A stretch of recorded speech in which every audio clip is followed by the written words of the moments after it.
Bwana Yesu asifiwe. Tunamshukuru Mungu kwa ajili ya muda huu na saa hii. Tunamshukuru Mungu kwa neema na rehema zake ambazo ameziachilia kwenye maisha yetu kila inapoitwa leo. Siku ya leo tena Mungu ametupa kibali kuweza kusimama tena mbele zake kwenye kipindi chetu cha Kutoka Madhabahuni leo. Kwenye kipindi cha Kutoka Madhabahuni leo Mungu ametupa ujumbe unaosema nguvu ya kinywa au nguvu ya ulimi. Bila kupoteza muda, niko na watumishi wa Mungu kwenye kipindi cha Kutoka Madhabahuni leo. Niko na Pastor Christina, niko na Pastor Jennifer, niko na Pastor Mercy, niko na Pastor Rosemary. Basi nafikiri tumshukuru Mungu kabla hatujaanza kipindi chetu. Baba, katika jina la Yesu Kristo wa Nazareti uliye hai, asante Bwana kwa sababu wewe ni mwema. Asante Bwana kwa sababu wewe ni mwaminifu. Asante Bwana kwa zawadi ya uhai. Asante Bwana Yesu kwa ajili ya somo hili uliloliachilia kwenye hiki kipindi cha Kutoka Madhabahuni leo, maana yuko mtu mmoja anaenda kuponywa katika jina la Yesu Kristo. Bwana, neno lako halijawahi kurudi bure, bali neno lako linaposhuka huwa linayatimiza mapenzi yako. Neno hili Bwana likaanguke kwenye udongo mzuri, mioyo ya watu hawa ikawe ni udongo mzuri, wakalipokee neno lako, tulipokee neno lako Bwana na tukalitendee kazi katika jina la Yesu. Maana umesema katika neno lako tusiwe wasikiaji na tusiwe wasikiaji tu, bali tuwe watendaji wa neno katika jina la Yesu. Roho Mtakatifu tujalie kunena kwa hekima katika jina la Yesu Kristo. Asante Bwana Yesu kwa sababu umefungua mioyo yetu majira haya na nyakati hii. Kaachilie ufunuo wako Roho Mtakatifu kupitia kipindi hiki cha Kutoka Madhabahuni leo katika jina la Yesu Kristo. Amen. Bwana Yesu asifiwe sana. Nimesema kipindi chetu leo Kutoka Madhabahuni ni nguvu ya kinywa au ulimi. Nguvu ya kinywa, ulimi, nguvu ya maneno, yaani vyote ni sawa. Nguvu ya kinywa, nguvu ya ulimi, nguvu ya maneno. Haleluya. Nafikiri tunapozungumzia nguvu ya kinywa au nguvu ya maneno, moja kwa moja tunaona kwamba tunapozungumzia nguvu ya kinywa au maneno tunamuongelea mwanadamu, na sio mwanadamu tu, tunamuongelea na Mungu pia, kwa sababu tunaona wanyama hawaongei kwa sababu hawana utashi. Ndio maana hata tukiangalia kwenye uumbaji, mwanadamu ndiye alipewa nafasi ya kipekee kwenye uumbaji. Nitaanza kwa kusema kwamba tukiangalia kwa asilimia kubwa, hata dunia imeumbwa kwa neno. Ulimwengu umeumbwa kwa neno. Ukisoma kwenye kitabu kile cha Waebrania sura ya 11 mstari wa 3, anasema tufahamu ya kuwa ulimwengu uliumbwa kwa neno. Sasa nafikiri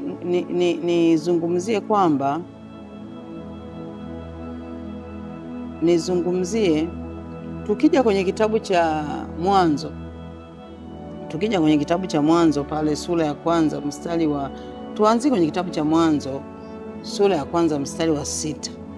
Tuangalie kabisa hapa kwenye uumbaji, kwa sababu tunapozungumzia nguvu ya kinywa, nguvu ya maneno, lazima hatuwezi kuitenga na uumbaji. Tunaona mwanzilishi wa kwanza kabisa wa kuzungumza vitu na vikawa ni Mungu mwenyewe. Tukiangalia kwenye kitabu cha Mwanzo sura ya kwanza mstari wa 6, hapo mstari wa 6 anasema Mungu akasema na liwe anga katikati ya maji. Kwa hiyo tunaona kumbe kinywa kinaumba, kinywa kinaweza kuumba, na pia kinywa kinatumika katika sehemu nyingi sana. Tunapozungumzia nguvu ya kinywa au nguvu ya maneno, pia hatuwezi kukitenga kinywa kwenye maombi.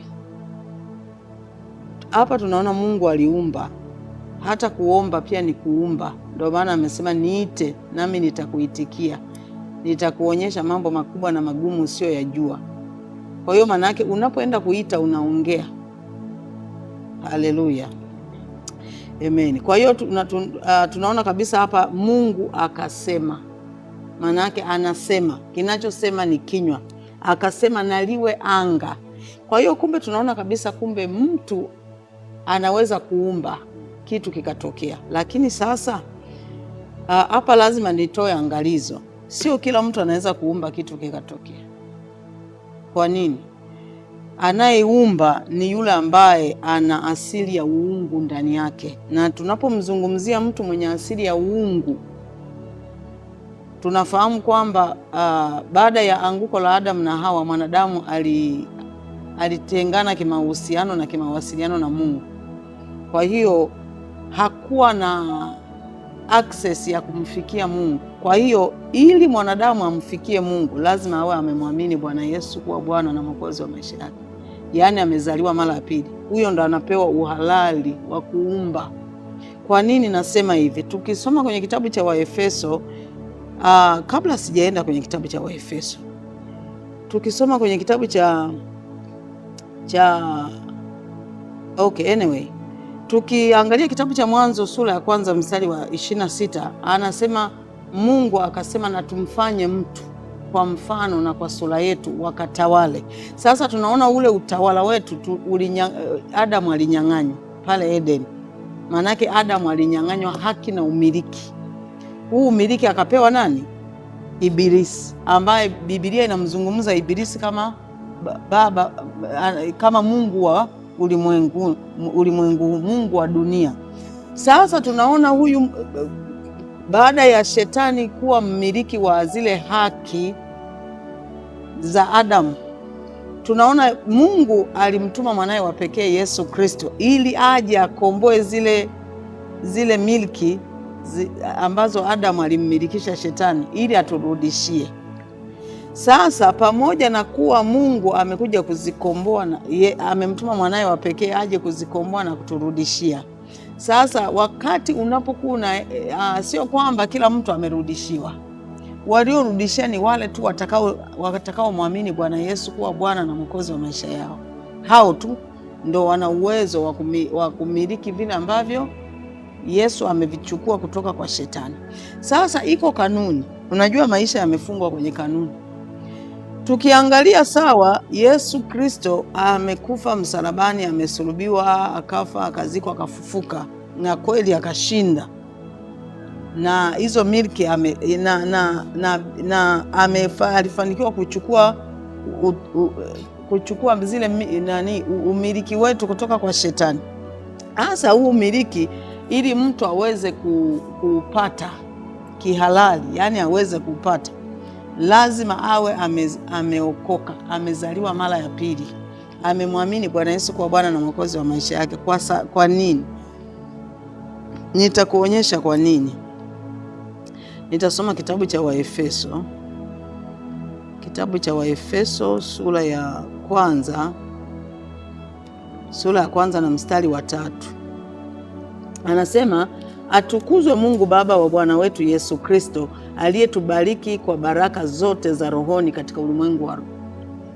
Kwa hiyo hizi baraka tumebarikiwa katika ulimwengu wa roho. Sasa ulimwengu wa roho ni ulimwengu kama ulivyo ulimwengu wa mwili. Sasa na ulimwengu wa roho pia na wenyewe una namna yake, una kanuni zake, una mienendo zake. Ni namna gani unaweza ukachukua vitu katika ulimwengu wa roho ukavileta katika ulimwengu wa damu na nyama? Sasa hatuvichukui kwa kwenda na miguu na kuvichukua, tunavichukua kwa maneno. Kwa hiyo ili mimi niweze kwenda kwa shetani kuchukua miliki zangu, zile haki na ahadi ambazo Mungu aliniahidia, mpaka lazima niwe na uhakika pia kwamba yani niwe kwanza na ufahamu uhusiana na hizo haki zangu ambazo, yani kwanza kabisa ninapozaliwa mara ya pili naanza kujua haki zangu. Ndio maana ukishazaliwa mara pili kuna kukulia wokovu. Wakati unapokulia wokovu, unaanza kujua haki zako mbele za Mungu ni zipi. Sasa kadri unapozidi kujua haki zako mbele za Mungu, ndipo unaanza kufuatilia mimi kipi ni cha kwangu na kipi sio cha kwangu. Haleluya. Kwa hiyo maana yake chochote tunachotaka kukichukua katika ulimwengu wa roho, lazima tuchukue kwa maneno, kwa kutumia neno la Mungu. Ndio maana ukisoma kwenye kitabu cha Wakolosai sura ya 3 mstari wa 16 amesema neno la Mungu na likae kwa wingi ndani yenu. Tunachukua zile baraka zetu kwa kutumia neno la Mungu, yaani hatuendi tu.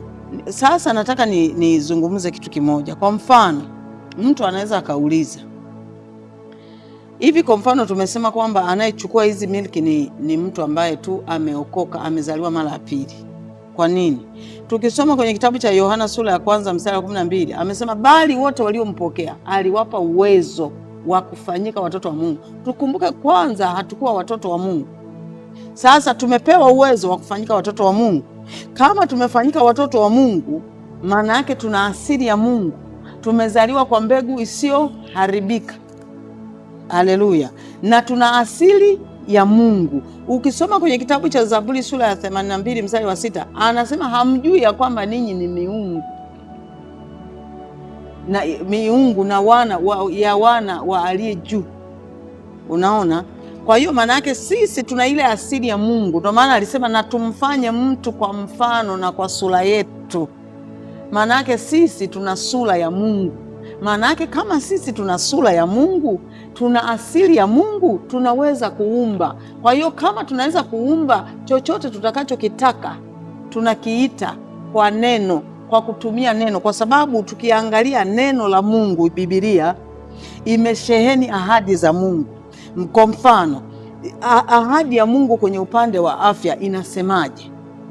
Kwa mfano, nina changamoto kwenye eneo la afya, narudi kwenye neno la Mungu, kwenye ahadi ya Mungu. Mimi ni mwana wa Mungu, nimezaliwa mara ya pili, nina mahusiano mazuri na Mungu, narudi kwenye neno la Mungu. Narudi kwenye neno la Mungu. Naweza nikasoma kitabu cha waraka wa kwanza wa Petro sura ya 2 mstari wa 24. Anasema yeye mwenyewe alizichukua dhambi zetu juu ya mti, na kwa kupigwa kwake tumepona. Tukija kwenye kitabu cha Isaya 53 kuanzia mstari wa 4 mpaka wa 5, anasema alichukua udhaifu wetu, alichukua masikitiko yetu, alichukua na huzuni zetu, na kwa kupigwa kwake tumepona. Kwa hiyo kuna vitu ambavyo nikiona haviko sawa, narudi kwenye haki zangu. Nini ambacho natakiwa, yani ambacho hakitakiwi kuwa sehemu ya maisha yangu, na nini ambacho kinatakiwa kuwa sehemu ya maisha yangu. Kwa sababu hata tukija kwenye eneo la maombi, maanake maombi ni kusema. Unaposema maanake unachagua kipi unataka, kipi haukitaki. Kwa hiyo maanake unaongea. Sasa nitasoma kwenye kitabu cha Mathayo sura ya 7 mstari wa 17. Nitasoma Mathayo sura ya 7 mstari wa 17 ili niweze kuweka mambo sawa. Anasema vivyo hivyo kila mti mwema huzaa matunda mazuri na mti mwovu huzaa matunda mabaya. Sasa kibibilia mti ni mtu, unafananishwa na mtu. Anasema vivyo hivyo kila mti mwema huzaa matunda. Anasema hivi, kila mti mwema huzaa matunda mazuri na mti mwovu huzaa matunda mabaya. Sasa hapa kinachozungumzwa hapa ni mtu ambaye huyu mtu kila anachokitamka, anachokinena, kwa sababu amesema hawezi mtu akawa mbaya hazina yake ikatoa vitu vyema, na hawezi mtu akawa mtu mwema hazina yake ikatoa vitu vibaya. Ni kitu ambacho sio sawa. Kwa sababu tukija tena kwenye Mathayo hii sura ya 15 mstari wa 19. Kitabu cha Mathayo sura ya 15 mstari wa 19 anasema kwa maana moyoni hutoka mawazo mabaya, uuaji, uzinzi, uasherati, wivi, ushuhuda wa uongo na matukano. Kwa hiyo tunaona kwamba kinachomtoka mtu,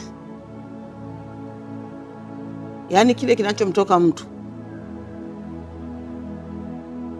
kwa sababu tukiangalia hapa kwenye mstari wa, ngoja nianzie mstari wa 18, anasema bali vitokavyo kinywani vyatoka moyoni, navyo ndivyo vimtiavyo mtu unajisi. Unaona, kumbe kile kinachotoka hakitoki tu mdomoni, kinatoka moyoni. Sasa sisi wana wa Mungu, kile kinachotoka moyoni, maana yake moyoni linapokuwa linatoka neno la Mungu, linatoka kwa imani. Cha kwanza kabisa, kabla hatujalitoa tumeamini. Ndio maana unaweza kukuta mtu anajitamkia kwamba sitakuwa maskini, ingawa ukiangalia historia ya familia yao hamna mtu hata anayemiliki baiskeli, lakini yeye kwa sababu ya nguvu ya kinywa na anatambua kwamba yeye ni mwana wa Mungu halali, amezaliwa kwa mbegu isiyoharibika, ana uhakika kwamba Yesu Kristo alikuja kumnyang'anya shetani umiliki akampa, na huo umiliki anatakiwa kuuchukua kupitia ulimwengu wa roho. Anajua kabisa kwamba ni chochote ninachokitamka kitakuwa kama nilivyokitamka. Kwa nini? Kwa sababu sisi tuna sura ya Mungu, yaani tunatenda kama Mungu anavyotenda. Utofauti wetu sisi ni kuabudiwa tu, lakini tuna uwezo wa kutenda kama Mungu anavyotenda. Ndio maana anasema akasema na liwe anga. Kwa hiyo hata mimi kwa sababu nina asili ile, naamuru kwamba shetani achilia vitu vyangu, hapa hauna mamlaka. Lakini sasa pia huwezi kuwa na uhalali wa kumkemea shetani kama hauna ufahamu kuhusiana na neno la Mungu, kwa sababu Biblia inasema Mungu ametupa mamlaka ya kukanyaga nge na nyoka. Maana yake pia ni pamoja na kumkemea shetani kwamba mimi huwezi kunidanganya, najua haki zangu, hii ni miliki yangu, achia. Haleluya. Basi nafikiri kwa sababu niko na watumishi wa Mungu hapa, niwakaribishe.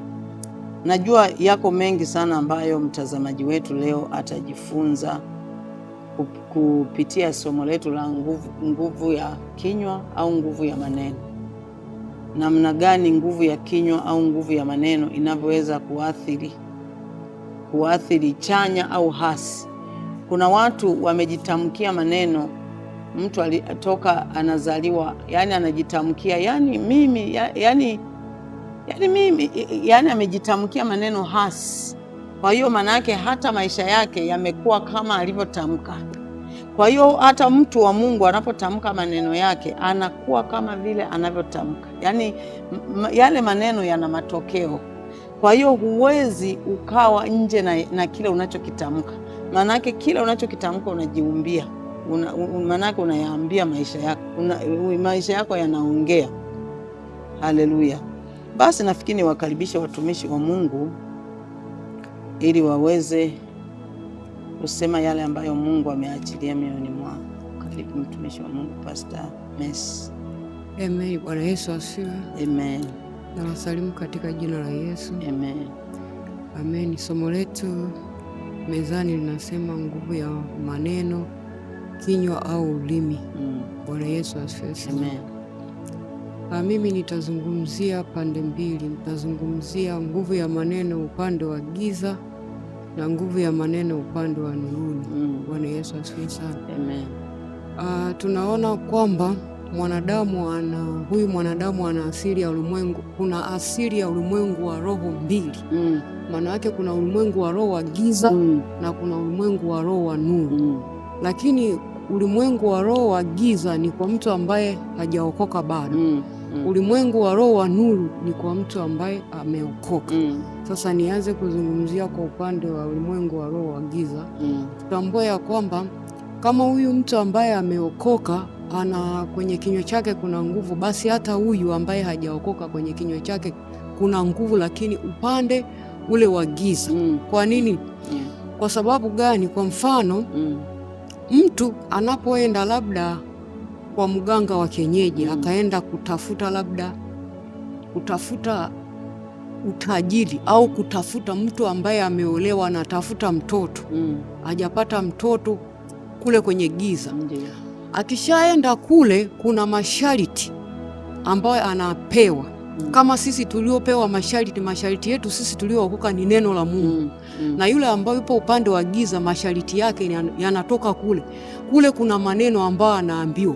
Yumkini anaambiwa ya kwamba labda naomba uchukue labda hii nazi uende ukasimame kwenye njia panda, unene maneno yako unayoyataka wewe ili kitu fulani kiweze kutokea.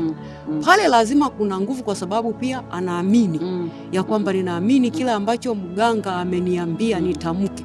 Na pia huyu mtu huwaga anaamini, anatetemeka kuliko hata huyu mtu ambaye ameokoka.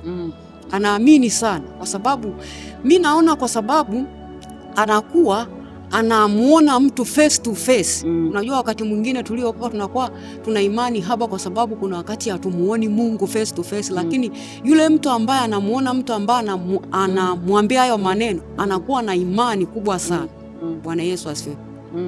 Unaona, ni kama vile anakuwa na uhakika, kwa sababu ni kitu ambacho anakiona. Ndio sasa pale ambapo anaambiwa yale maneno kwamba chukua nazi, nenda kwenye njia panda, tamka unachokitaka, ni kwa sababu ameamini. Ila kama hajaamini hakiwezi kutokea chochote. Hapa lazima kuwe na imani ili kiweze kutokea. Na ndio maana anaweza kuchukua ile imani akaenda kwenye njia panda akatamka maneno. Sasa ile imani sasa ndo inaanza kuumba vile vitu. Utakuta kweli mtu amepata mtoto na hii inatokea kweli. Na nakumbuka kuna mama mmoja ambaye alikuwa hapati mtoto, akaenda kwa mganga wa kienyeji akapata mtoto. Lakini yule mtoto alikuwa na masharti. Wakati wa kunyoa nywele alikuwa ananyoa nywele hapa anabakiza, kwamba huyu ni mtoto ambaye wa asili fulani. Unaona, ni kwa sababu ya imani, aliyaamini yale maneno yanakuwa na nguvu kwa sababu ya imani. Lakini kwa upande wa giza, Bwana Yesu asifiwe sana. Lakini sasa nitazungumzia kwa upande wa pili ambao ni nuru, kwamba mtu ambaye kinywa chake kinatakiwa kiwe na nguvu ni mtu ambaye tayari amemkiri Yesu Kristo kuwa Bwana na Mwokozi wa maisha yake. Ameokoka tayari, asili yake ni Mungu, kama alivyosema mama hapa. Asili yake ni Mungu. Kwa nini maneno yetu yanakuwa na nguvu? Asili yetu ni Mungu kwa sababu sisi tumeumbwa kwa sura na mfano wa Mungu. Anasema Mungu akasema na tufanye mtu kwa sura na mfano wetu. Sisi ni sura ya Mungu. Sisi ni roho. Kama Mungu ni roho na sisi ni roho, basi ni vitu ambavyo vinaambatana, ni vitu ambavyo vinaendana. Kwa hiyo tuna nguvu. Kumbuka kwenye Biblia neno la Mungu linasema, tazama ninyi ndinyi miungu wa wana wa aliye juu. Unaona? Sasa kama Mungu ni mkuu, basi sisi ni miungu wadogo wadogo. Japokuwa hatuwezi kufanana na Mungu, lakini kama tumefanana, ni sura na mfano wa Mungu, basi tuna nguvu. Maanake mfano wa Mungu hata kwenye utendaji tuna nguvu kwa sababu tu asili ya Mungu. Sasa mtu yule ambaye kinywa chake kinatakiwa kiwe na nguvu ni mtu ambaye ameokoka. Kama hujaokoka, maneno yako hayawezi kuwa na nguvu, kwa sababu yanatokea wapi? Maana mtu yule ambaye ameokoka ndio maneno yake yanakuwa na nguvu. Unaona, anasema hivi Daudi, moyoni mwangu nimeliweka neno. Kwa sababu lile neno linavyotoka na linavyotamka kitu, kile kitu kinakuwa. Sasa mtu yule ambaye hajaokoka, neno lile haliwezi kuwa, kwanza haamini, pia haelewi chochote, hana maarifa. Na ninakuja kwa upande wa pili, kwa mtu ambaye ameokoka, ili yale maneno yawe na nguvu, lazima itumike imani. Anasema tumeumbwa kwa sura na mfano wa Mungu, na pia tumejazwa Roho Mtakatifu. Roho Mtakatifu ndiye anayeumba katika ulimwengu wa roho. Kama umesema nataka afya, Roho Mtakatifu anaanza kuumba afya. Anasema kwenye kitabu cha Mwanzo, anasema Roho wa Bwana alitulia juu ya vilindi vya uso wa maji. Maanake Mungu alipokuwa anatamka kwamba na iwe mbingu, Roho Mtakatifu alikuwa anachukua yale maneno ya Mungu, anaumba anga, anaumba mtu, akasema na iwe miche ikatokea. Kwa hiyo hata huyu mwana wa Mungu aliyeokoka, maneno yake yana nguvu kwa sababu ana asili ya Mungu. Kitu cha msingi cha kuzingatia ni imani. Imani ndio kitu cha msingi, na mtu kujazwa Roho Mtakatifu, kwa sababu Roho Mtakatifu ndiye anayeumba vitu. Roho Mtakatifu ndiye anayesababisha vitu. Bwana Yesu asifiwe sana. Nitoe angalizo kwa wale watu ambao hata ambao hawajaokoka na pia ambao wameokoka. Sisi sana sana wale wa mama wamekuwa na tabia ya kuweza kuwaambia watoto maneno mabaya. Utashangaa mama amemzaa mtoto, amemweka tumboni miezi 9, lakini utashangaa mtoto anamwambia, akikosea kidogo tunakwambia wewe mbwa wewe, wewe mbwa wewe, wewe mbwa wewe. Aidha labda pia mke na mume walitarajia kupata mtoto wa kiume, wamepata mtoto wa kike. Yule baba anaanza kusema, angalia tayari umelizali malaya. Yale maneno yanaumbika katika ulimwengu wa roho, yanakuja kutokea. Yule anayeitwa mbwa ni binadamu ambaye ana sura ya katika yani kwenye ulimwengu wa roho anaonekana mbwa, ila katika damu na nyama, kwa sababu umezungumza mchungaji mwanzoni kwamba Mungu ni roho na sisi ni roho, ila sisi ni roho tuliovaa mwili. Kwa hiyo na huyo mtoto anaweza akawa ni mbwa aliyovaa mwili. Ndio mchungaji. Amen. Kwa hiyo ningependa kutoa angalizo kwamba maneno yana nguvu sana. Na kwa nini maneno yana nguvu? Kwa sababu yule ambaye aliyoko upande wa giza, yale maneno yanashikiliwa na shetani ili kutimiliza kitu. Na huyu ambaye ameokoka, tayari shetani anaanza kuyashikilia ya maneno na kuyaumbilizia kile ambacho amekitaja. Especially mtu ambaye labda, kwa mfano Pastor Jennifer hapo, mimi labda sijaokoka, naweza nikamwambia tutaona kama kesho utafika. Huyu kama hana neno anaanza kuogopa kwamba nimeambiwa kesho sitafika. Sijui anaanza lakini huyu akiwa na neno, hata kama ameokoka, akiwa na neno kwamba mimi kesho lazima nifike, au nimemwambia kesho lazima utakufa, yeye analo neno la kusema mimi sitokufa bali nitaishi ili nipate kuyasimulia matendo ya Mungu. Kwa hiyo neno la Mungu lina nguvu, sisi tunatamka kupitia neno. Na ndio maana mama akasema hivi, ukilijaza neno, lile neno ndo linakuwa linatoka, linabatilisha zile laana zile. Kwa mfano especially kama sisi tumetokea kwenye ukoo ambao watu walikuwa tunaabudu miungu, tunatoa sadaka. Sasa tulipokuja kuokoka, tukahamishwa kwenye ule ufalme wa giza, tukaingizwa kwenye ufalme wa Mungu. Tulikuwa tunatamka kwamba mimi niliyeingizwa kwenye ile agano, mimi ni sasa nimekuwa agano la Yesu Kristo. Tayari ninakuwa agano la Yesu Kristo kwenye ulimwengu wa roho, kwa sababu tayari neno linaumba. Kama nilitamkiwa laana kwamba nyinyi wakina fulani hamtokaa mbarikiwa, mimi sasa naanza kutangua zile laana, naingiza kwenye baraka katika ulimwengu wa roho kupitia neno la Mungu. Bwana Yesu asifiwe. Amen. Asante sana mchungaji. Umezungumza kwa habari ya namna kinywa kinavyoweza kuathiri upande wa giza na upande wa nuru. Sasa mtu wa upande wa giza ana hasara kubwa, kwa sababu yeye ni mpaka aende kwa mganga, na unakuta labda kwa mganga ni mpaka usafiri. Ila sisi neno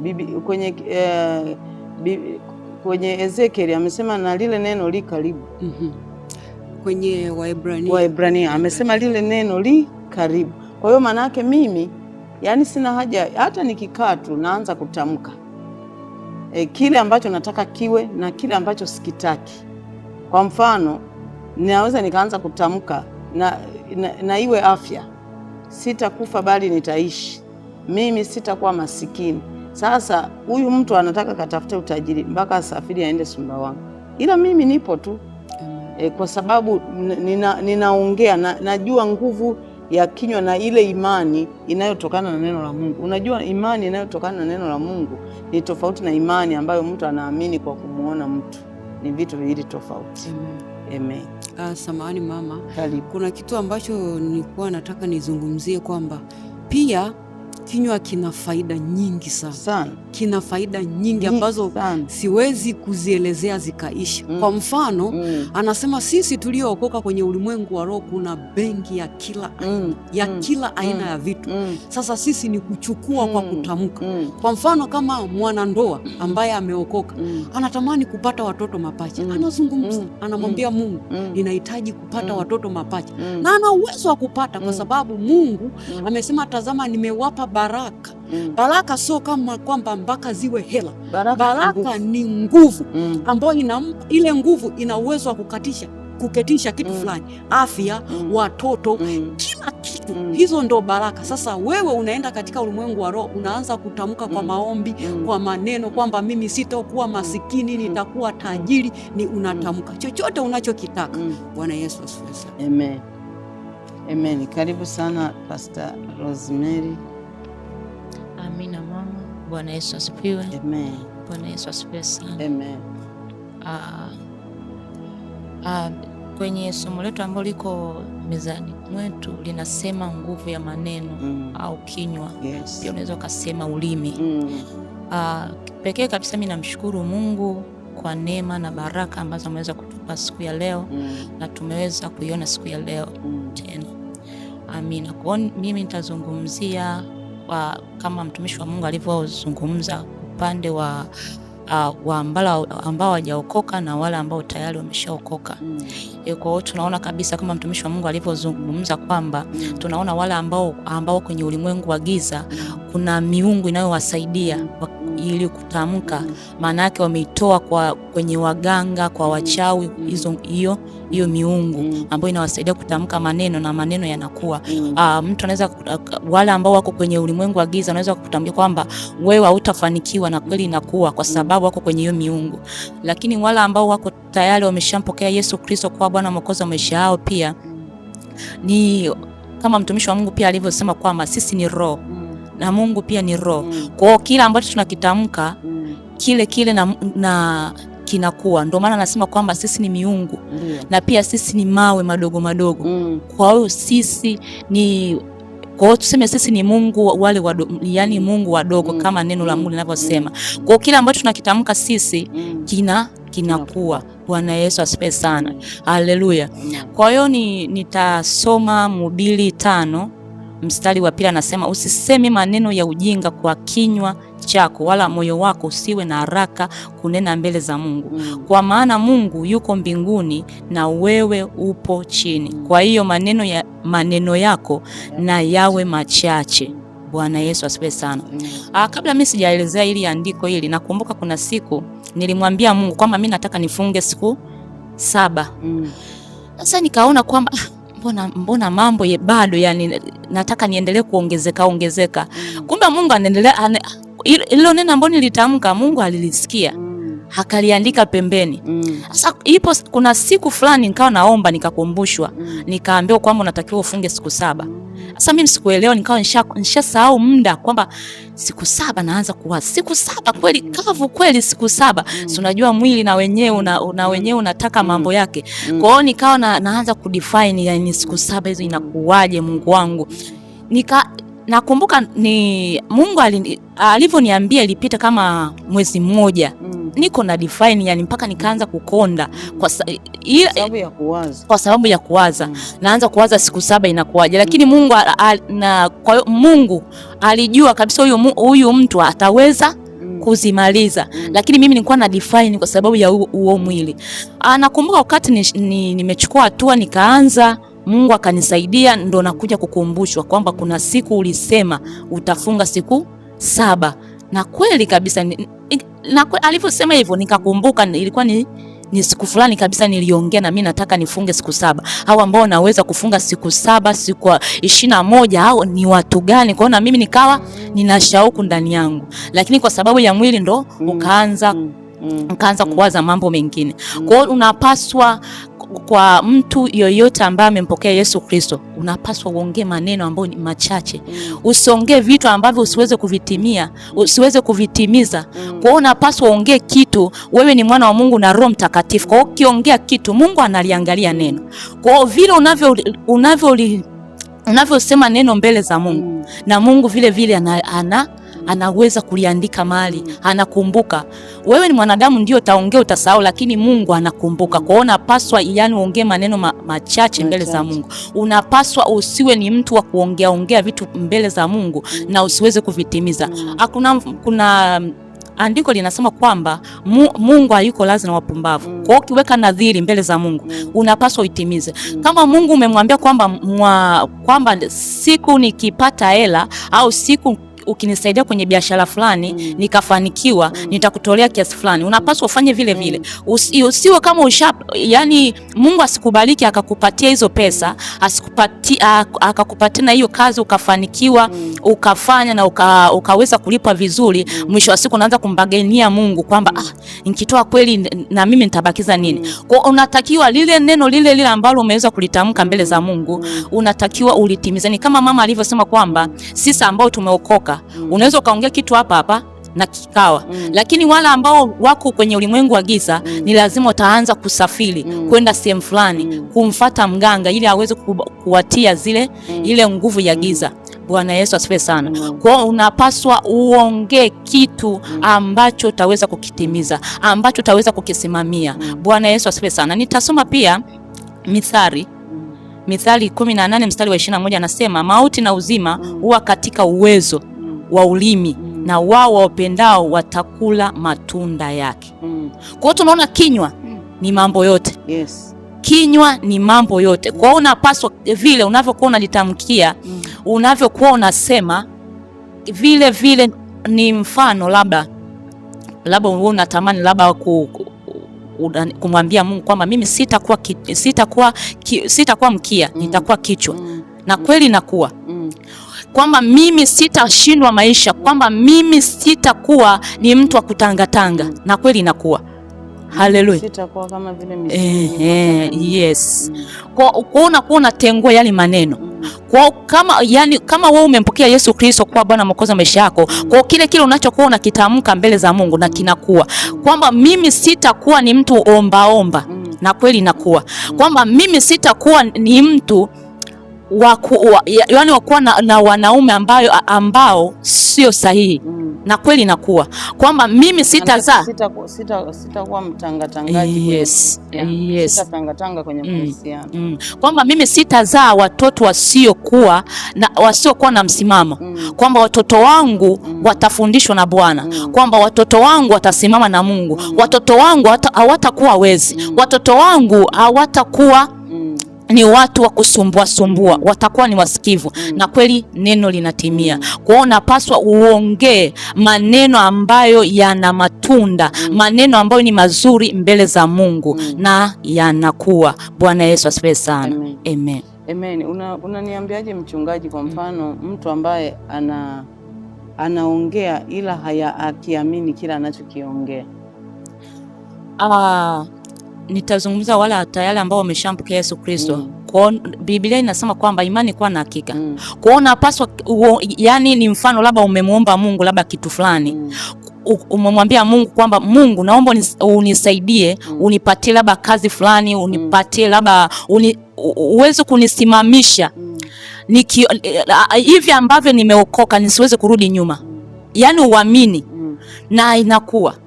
Anasema imani ilikuwa na hakika. Sawa. Sasa tukija upande wa Mungu, yani Mungu hatupi vile tunavyovitaka, ila Mungu anatoa vile ambavyo tunastahili. Yes. Sasa vipi inapokuwa imetokea Mungu labda baraka, labda nimeomba jambo fulani mbele za Mungu alafu nikaona limechelewa?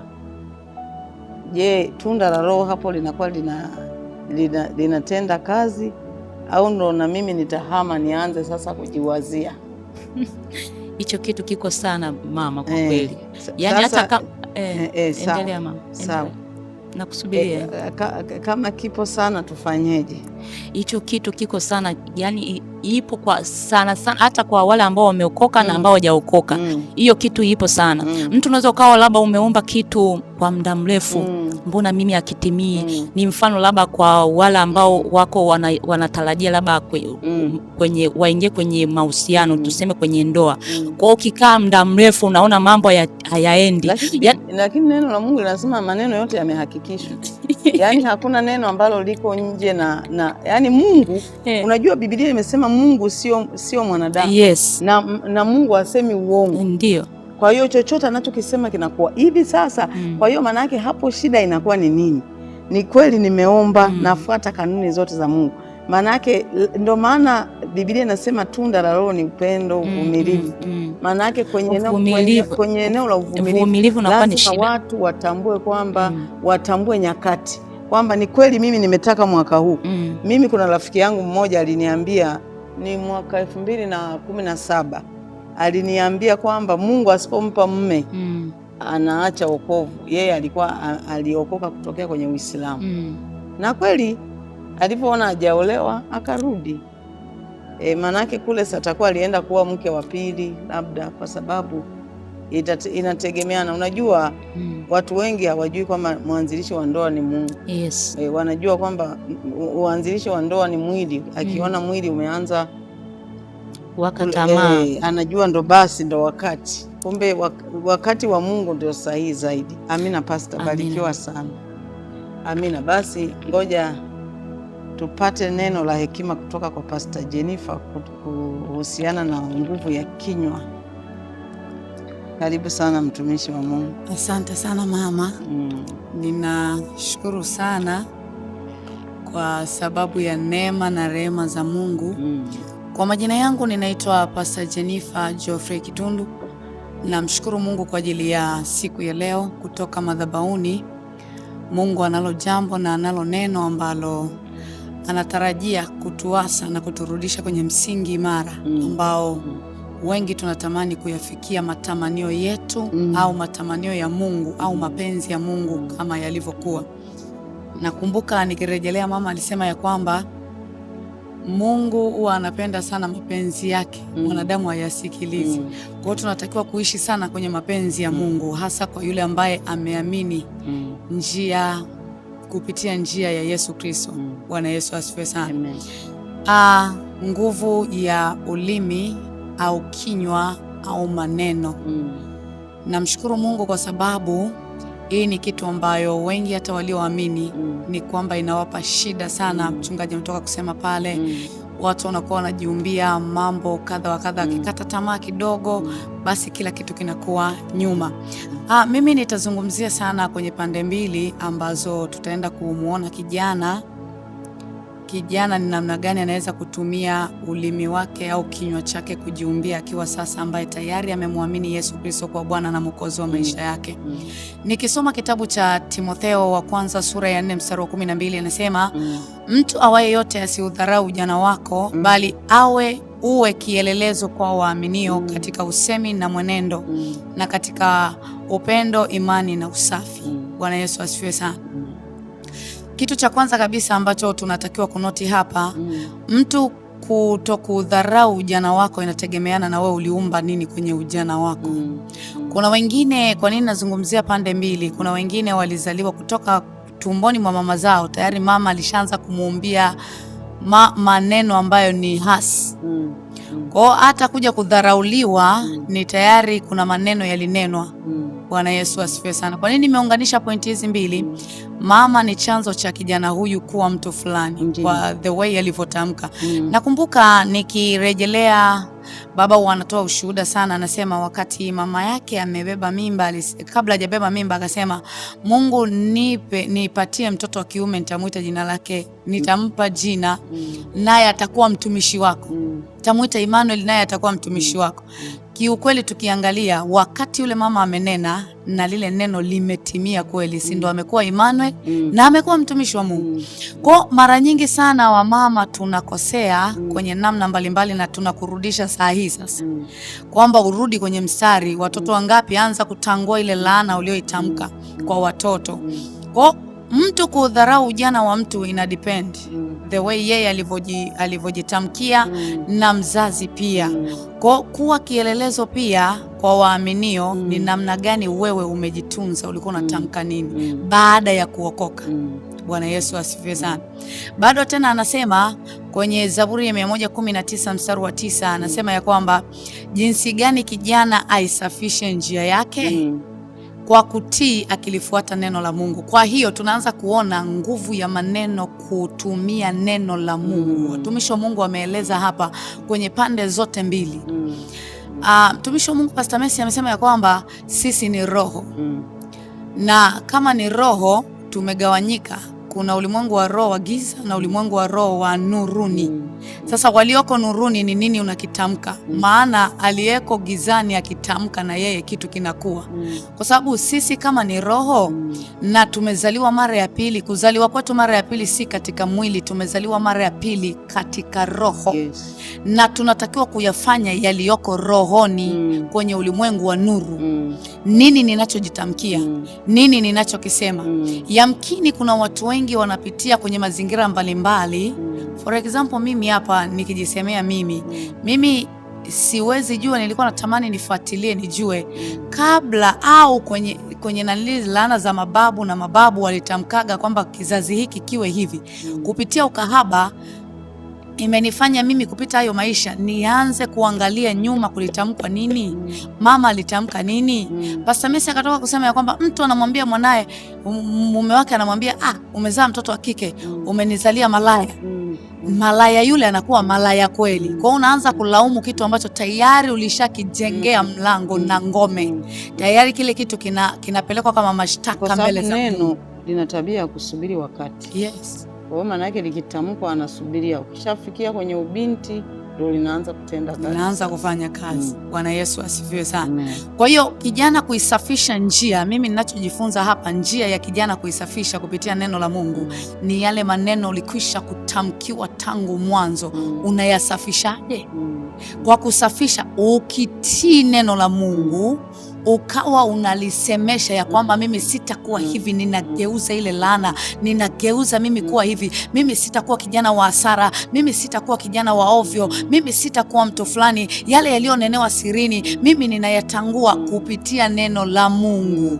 Ndio maana nasema jinsi gani kijana aisafishe njia yake. Laiti angelikuwepo yule kijana aliyokuwa anasemewa hapa, tukumbuke ya kwamba Daudi alisema hivi, mimba yangu ilichukuliwa hatiani. Umenielewa vizuri? Na nilizaliwa katika hali ya uovu. Na nikiangalia vizuri hapa, kama si Daudi ndo alikuwa anafanya haya maombi, na ilikuwa ni maombi kweli. Hapa tunaweza tukasoma tu Biblia tukaona ya kwamba haya ni neno la Mungu. Sawa, ni neno la Mungu, lakini kuna mtu alianza kuyaomba haya maneno. Wakati anaomba alikuwa ameshajitambua ya kwamba haya maisha ninayoishi sio ya kwangu.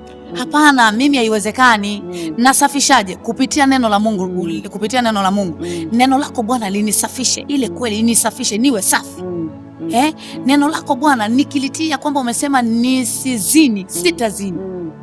Hiyo ndo kutii. Sitazini, hiyo ndo kutii. Nalisafishaje? Naanza sasa kutumia neno la Mungu kutakasa njia zangu zote ninakopita. Ikiwa ni mama alinena, ni baba alinena, mimi ninasafisha. Nguvu ya ulimi na mauti na uzima uko ndani ya kinywa chako. Nini unachokinena? Nikirejelea nikimsoma mama Yesu, yani tuseme Mariamu, wakati anachukua mimba, watu wale walikuwa wanapewa na onyo kabisa. Laiti wa mama wengi wangeelewa, wakapata ufunuo kwa huyu mama, wakarudi na kwa Elizabeti, wakarudi na kwa mama Manoa, wakarudi na kwa Hana, kazi itakuwa tumemaliza.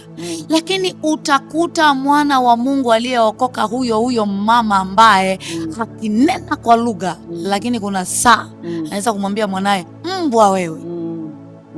Mara wewe, yani kichwa kama shangazi yako amejisahau ya kwamba huyu shangazi katika roho unamrisisha mtoto. Sio mbwa tu, kuna saa nakwambia shetani, na anakuja kuwa shetani mzima.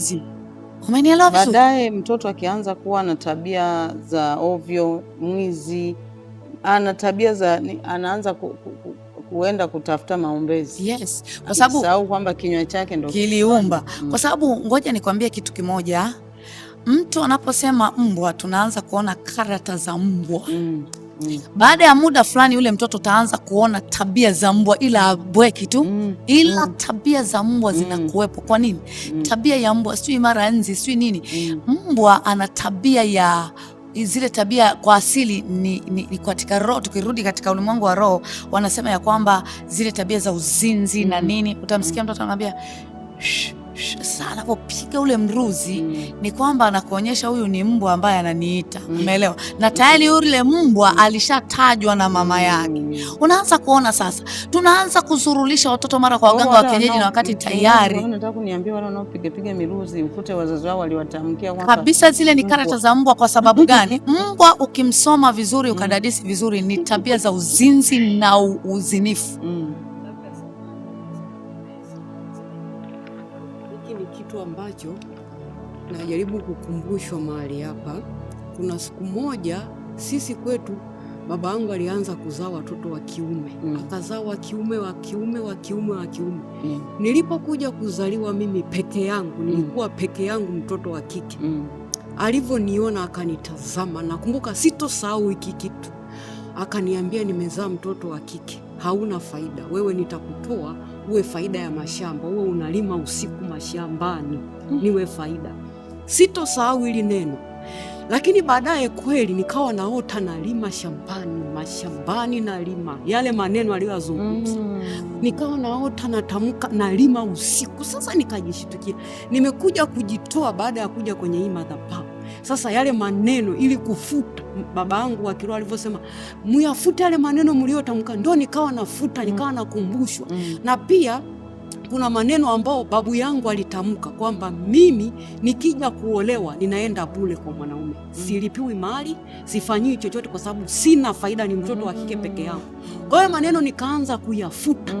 Baba aliponipa maarifa nikaanza kuyafuta kwamba haitakuwa hivi, haitakuwa hivi. Ni kitu ambacho kinatokea, msizani masiala, ni kitu ambacho kinatokea kabisa, kinakuwa kweli na kilikuwa kweli kwenye maisha yetu.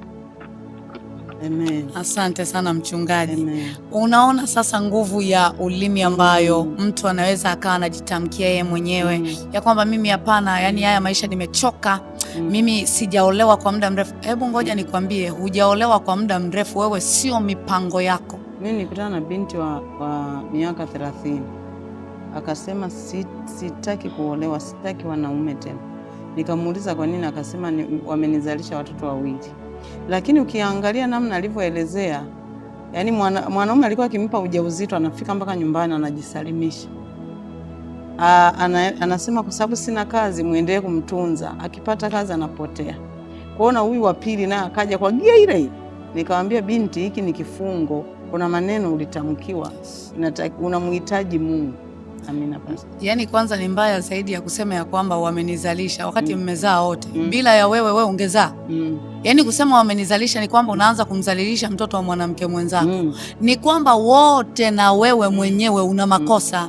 Kwa sababu ulaiti ungeliafungua yale maneno. Kwa nini tunasema hivi na tumekazana hivi? Kuna watu wengi wamejifunga kwenye hicho kitu.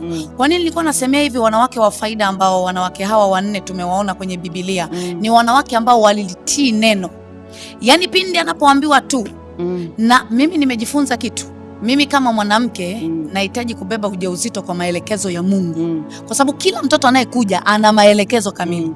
Ikiwa ilikuwa kwa mama Manoa akamzaa Samsoni amepewa na maelekezo, mimi si mwana wa Mungu?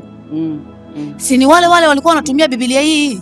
Kwa nahitaji kusikia Mungu ananiambia nini kuhusiana na huyo mtoto tangu akiwa tumboni.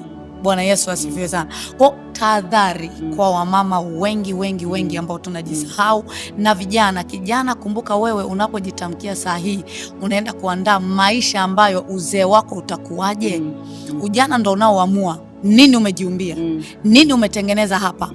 Kile ulichokitengeneza usitarajie ya kwamba kule utaenda kuzaa kitu ambacho haujakipanda hapa saizi. Mama amesema hivi, hakuna mti mbaya unaweza kutoa matunda mema na mti mwema ukatoa matunda mabaya. Never. Kwa kinachotolewa ni kile ambacho umekipanda. Apandacho mtu ndicho atakachokivuna. Kama umepanda haba utavuna haba. Usitarajie kuvuna kingi na wakati hujapanda kwa wingi. Ni kitu ambacho hakiwezekani. Kwa nguvu ya ulimi au nguvu ya maneno, mimi imenifundisha kwenye kupitia neno la Mungu. Mtumishi wa Mungu alisema ya kwamba mtu aliyeokoka awe na maneno machache. Maneno hayo anayoyasemea ni maneno ya hekima. Ujue hapa naongea, shida sio uchache wa maneno kwamba tukikaa hapa nitasema 5. Hata kama nitasema mengi, ila yana hekima na yanalenga nini? Yana faida. Sio kana kwamba eti kwa sababu niongee Ndio. Nimenyamaza. Neno gani linatoka ndani yako? Lina hekima gani? Maneno yenu nayaona Mungu. Yes. Linaenda kujenga nini? Linaenda kubomoa nini? Kisichotakiwa linatakiwa libomoe. Linalotakiwa kukaa kikae. Amen, amen. Amen, amen Pastor, asante sana. Umeongea kitu kizuri ambacho kitamsaidia kijana leo, kwamba kumbe ni ngumu kijana kuumba kesho nzuri akiwa nje na Yesu, kwa sababu anasema neno la Mungu na likae kwa wingi, na neno ili likae kwa mtu mpaka huyo mtu awe ameamini. Kwa sababu ukiangalia Biblia imesema tusifuatishe namna ya dunia. Kwa hiyo kumbe kijana asipojaa neno la Mungu, asipomwamini Yesu akalitumia kwa halali neno la Mungu, lazima tu atafuatisha namna ya dunia, na akishaifuatisha namna ya dunia maana yake amepoteza, yaani amepoteza ule ujana wake, yaani amepoteza thamani ya ule ujana wake.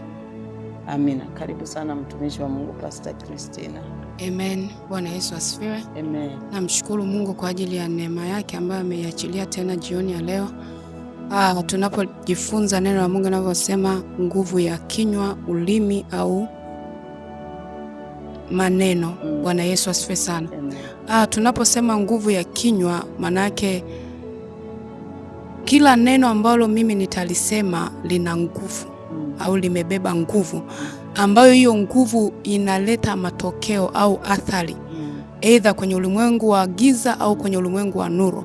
Manake kama nitazungumza kinyume na neno la Mungu, manake kitaleta athari vile vile au kitaleta matokeo vile vile. Bwana Yesu asifiwe sana. Mimi nataka tujifunze wakati wa uumbaji wa Mungu. Ukisoma kwenye Mwanzo kuanzia sura ya kwanza pale mstari wa kwanza anasema hapo mwanzo Mungu aliziumba mbingu na nchi, nayo nchi ilikuwa ukiwa na utupu. Sasa kama nchi ilikuwa ukiwa na utupu, ukiendelea kusoma pale kwa mstari wa 3 anasema ndipo Mungu akaanza kusema iwe nuru, nayo ikawa, iwe anga, nayo ikawa. Vile vitu vyote ambavyo Mungu aliweza kuvitamka vikawa. Manake kulikuwa kuna nguvu ndani yake, kulikuwa kuna mamlaka ndani yake ya kiungu ambayo iliwezesha vile vitu vikatokea. Bwana Yesu asifiwe sana. Mimi pia najifunza kwamba watumishi wa Mungu wametoka kusema kwamba mwanadamu ametokana na asili ya Mungu, amekuwa mfano wa Mungu sawasawa na Mwanzo sura ya kwanza mstari wa 26. Manake kama mwanadamu ni asili ya Mungu, manake ana uwezo ule ule, ana nguvu ile ile ya kutamka kitu kikatokea. Bwana Yesu asifiwe sana. Mimi najifunza hapa kwenye Mwanzo sura ya 2 mstari wa 19. Anasema kwamba, ngoja nianzie wa 18, kwamba mwanadamu ana mamlaka ile ile au nguvu ile ile ya kutamka. Gazia mstari wa 18 anasema Bwana Mungu akasema si vema huyo mtu awe peke yake, nitamfanyia msaidizi wa kufanana naye. Lakini kabla ya kumfanyia msaidizi wa kufanana naye, Bwana Mungu akafanyiza kutoka katika ardhi kila mnyama wa msituni na kila ndege wa angani, akamletea Adam ili aone atawaitaje kila kiumbe hai jina alilokiita Adam likawa ndilo jina lake. Bwana Yesu asifiwe sana. Kila alichokutamka. Kwa sababu gani? Kabla ya uasi au kabla ya Adam kuasi, tayari alikuwa na hii mamlaka ya kimungu ndani yake ya kuweza kutamka. Kwa hiyo kama mimi ni mfano wa Mungu, manake nina mamlaka ile ile. Kila mtu ana asili ya uungu, ila aliyoko upande wa Mungu, kwa maana ya upande wa nuru, atakuwa na matokeo makubwa zaidi ya kila atakachokitamka. Na yule ambaye yuko upande wa giza atakuwa na matokeo ya gizani makubwa zaidi, kwa sababu shetani amekuja kupanda tu mbegu yake ya uharibifu, ila ule uungu bado umo ndani ya mwanadamu. Bwana Yesu asifiwe sana. Ule uungu bado uko ndani ya mwanadamu, kwa sababu ni matokeo ya Mungu mwenyewe. Yeye shetani ni mwivi tu, sawa sawa na Yohana 10:10. Bwana Yesu asifiwe sana. Amebadilisha frequency. Unaona Sasa kama ni matokeo ni yale yale. Ukisoma kwenye Mathayo 12 anasema kwamba kuanzia mstari wa 33. Mathayo 12 kuanzia mstari wa 33 anasema hivi. anasema ufanyeni mti kuwa mzuri na matunda yake kuwa mazuri, au ufanyeni mti kuwa mbaya na matunda yake mabaya, kwa maana kwa matunda yake mtu hutambulikana. Anaposema mti, mama alisema kwamba Mungu anapozungumzia mti maana yake anamzungumzia mtu. Bwana Yesu asifiwe sana. Huu mti hauwezi kuwa na matunda mazuri kama hauko ndani ya Yesu Kristo. Kwa sababu sisi kinachokuja kutugeuza ni lile neno la Mungu. Ndilo linaweza kutugeuza.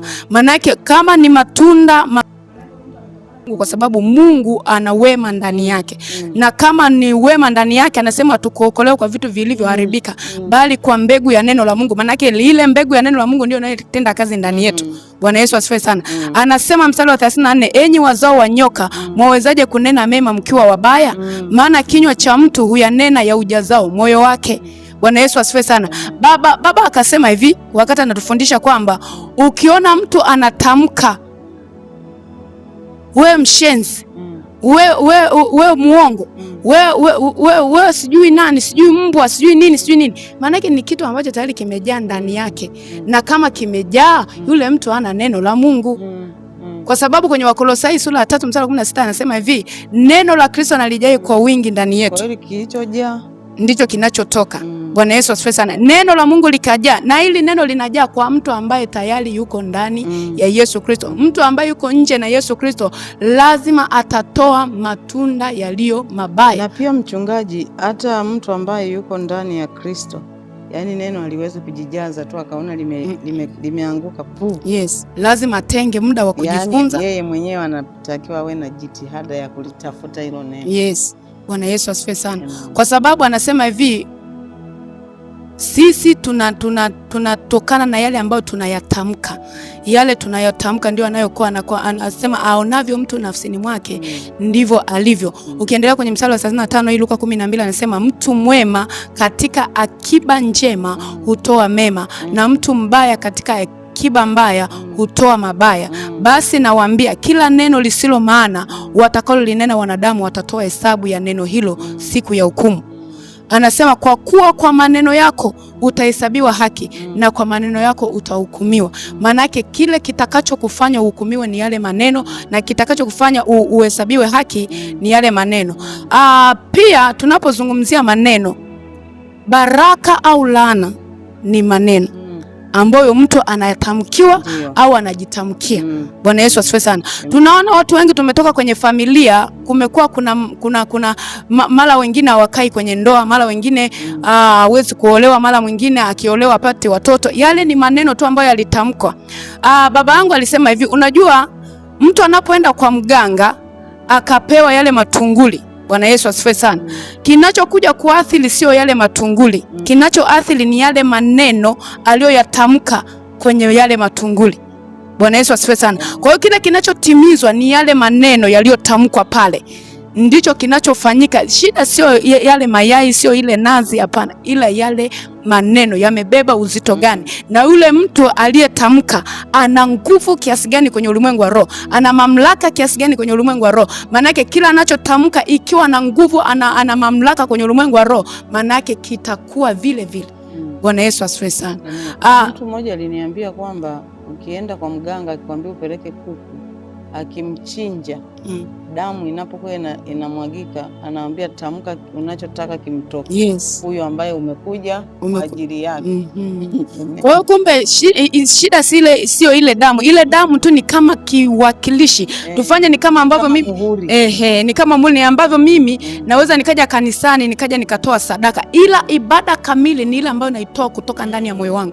Ni kile ninachokitamka. Ya kwanza, ibada ya kwanza ni ule muda ule kuwaza yes. Niende. Yes. Ile ndio ibada kamili. Sasa kuja kwenye sadaka ni kukamilisha maana ya ibada yangu mbele za Bwana. Bwana Yesu asifiwe sana.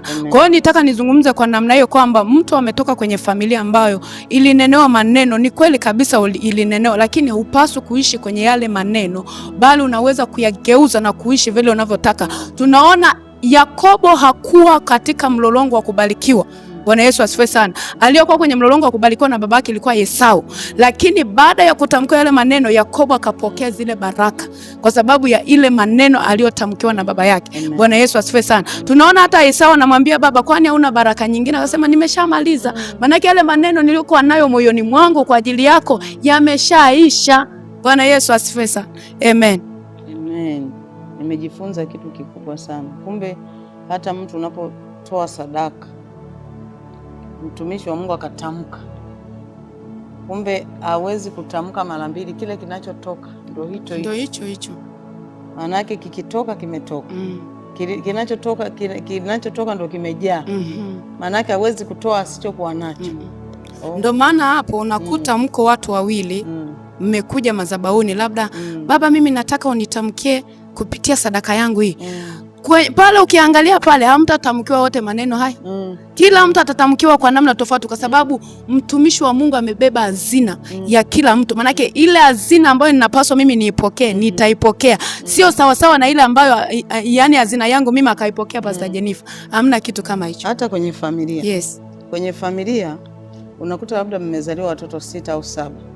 Lakini kuna watoto wawili tu ambao wazazi wanawaelewa. Yaani sio kwamba wote sio watoto, ni watoto. Ila kuna watoto wa kichwani na watoto wa moyoni. Yaani hata kwenye uzao wa kiroho hiyo ipo, ipo kabisa. Yaani baba wa kiroho anapokutamkia, yaani ukiangalia, unajua kwenye tunaposema malezi, kwenye ulezi kuna watoto wengine ni watukutu, wasumbufu. Kwa hiyo mtoto msumbufu sawa ni mtoto, ila akija, yani hauwezi kumtamkia kama yule mtoto ambaye ni mtii, mnyenyekevu. Yani ni vitu viwili tofauti. Ni kweli kabisa yani we ni mzazi, lakini kuna namna ya kutamka. Amen. Yani kuna utofauti upo kabisa. Unakuta huyu mwingine utatamka maneno machache kwa sababu na yeye mwenyewe ana uchache. Huyu unaweza yani ukashangaa mpaka unalia machozi. Kwa namna ambavyo yani anakufurahisha. Amen. Haleluya. Amen.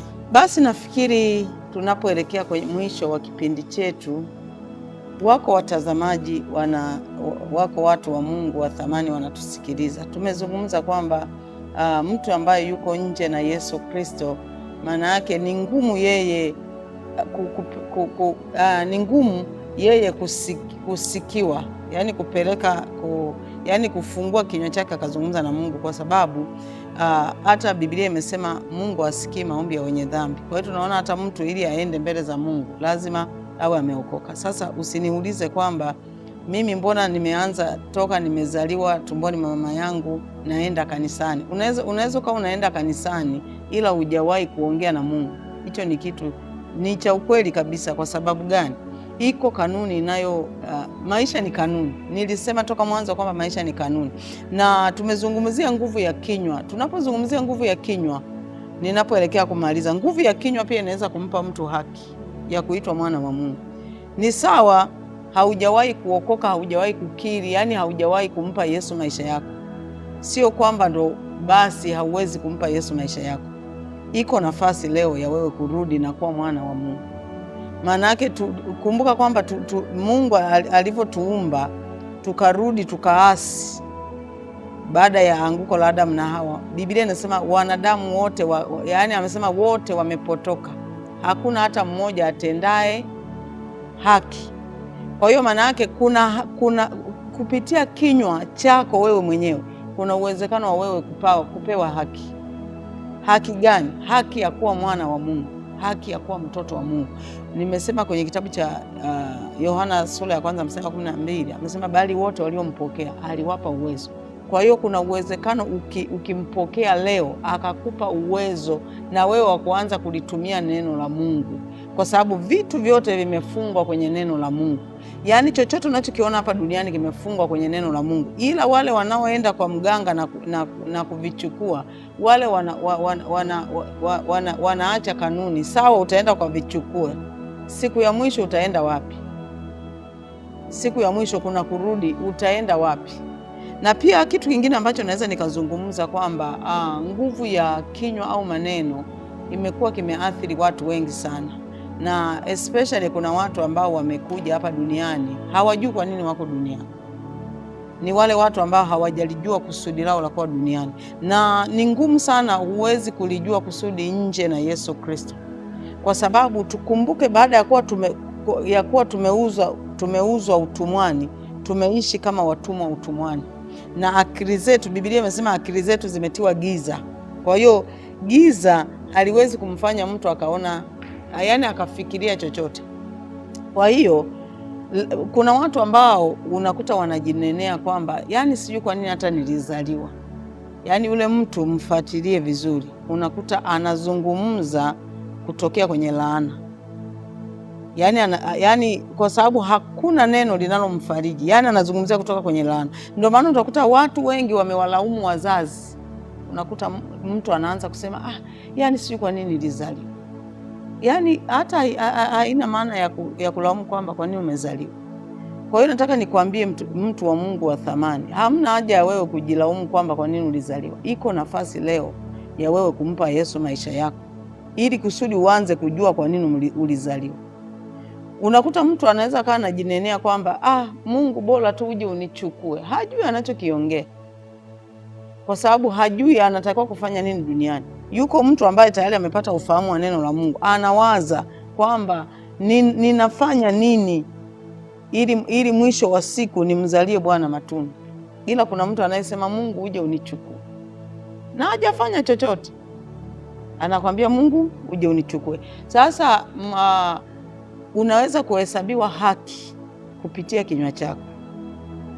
Kwa hiyo nitakwenda kusoma neno la Mungu, alafu wewe ambaye unataka kumpa Yesu maisha yako, nitaenda kukuongoza sala ya toba, kwa sababu wewe utaenda kukiri mwenyewe kwa kinywa chako. Nitasoma kwenye kitabu cha Warumi sura ya 10 kuanzia mstari wa 8. Anasema, lakini yanenaje? Lile neno li karibu nawe, katika kinywa chako na katika moyo wako, yaani ni lile neno la imani tulihubirilo. Maana yake anazungumzia kwamba neno liko karibu na kinywa chako. Maana yake wewe kwenye kinywa chako, Biblia inasema kwamba kwenye kitabu cha hii Warumi sura ya 10 mstari wa 9, anasema kwa sababu ukimkiri Yesu kwa kinywa chako ya kuwa ni Bwana, na kuamini moyoni mwako ya kuwa Mungu alimfufua katika wafu, utaokoka. Unaona, kumbe ukiri. Kwa hiyo kama wewe unataka leo kuwa mwana wa Mungu, ili uanze kulitumia neno la Mungu kufanikisha maisha yako, na pia sio kufanikisha maisha yako tu, unapompokea Bwana Yesu kuwa Bwana na Mwokozi wa maisha yako, cha kwanza kabisa umepata uzima wa milele. Kwa hiyo unaupata uzima wa milele kupitia kinywa chako. Kwa hiyo naomba tu ufungue kinywa chako na ufuatishe maneno haya. Sema, Bwana Yesu, ninasogea mbele zako. Mimi ni mwenye dhambi, nimetambua makosa yangu, nimekutenda dhambi wewe peke yako. Ufute majina yangu yote kwenye kitabu cha hukumu, na uandike majina yangu yote kwenye kitabu cha uzima wa milele. Bwana Yesu, siku ya leo nimekupokea wewe ili uwe Bwana na Mwokozi wa maisha yangu. Nisaidie Bwana Yesu kudumu ndani ya wokovu wako, katika jina la Yesu Kristo, amen. Kwa kusema maneno haya, tayari wewe umekuwa mwana wa Mungu. Unaruhusiwa kuanza kulitumia neno la Mungu na kuzichukua ahadi ambazo watumishi wa Mungu wamezizungumza hapa, na kutumia vizuri kinywa chako kupata haki yako ambayo inatokana na Mungu. Amen, na Mungu akubariki sana.